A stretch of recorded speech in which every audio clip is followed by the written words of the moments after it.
મોરબી માળિયા national હાઈવેથી Khokhradham મંદિર તરફ જતા રસ્તા પર આવેલા એલેક્સ પેપર મિલ નામની ફેક્ટરીમાં બપોરના સમયે અચાનક આગ ભભૂકી ઉઠી હતી. ઘટનાની જાણ થતાં મોરબી ફાયર વિભાગની ટીમ સ્થળ પર પહોંચી હતી અને આગ પર કાબૂ મેળવવા પ્રયાસ હાથ ધર્યો હતો.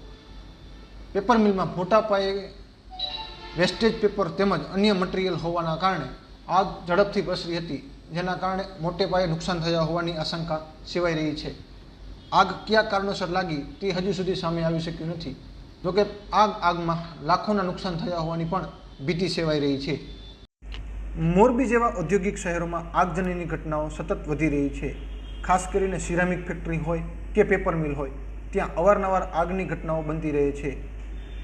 મોરબી જેવા ઔદ્યોગિક વિસ્તારોમાં આધુનિક ફાયર સ્ટેશન તેમજ ફાયર સાધનોનો અભાવ અવારનવાર આગજનીની ઘટનાઓમાં મોટું નુકસાનકારક સાબિત થતું હોય છે. ત્યારે આજે બનેલી આ આગમાં પણ મોટા પાયે નુકસાન થાય તેવી શક્યતાઓ સેવાઈ રહી છે.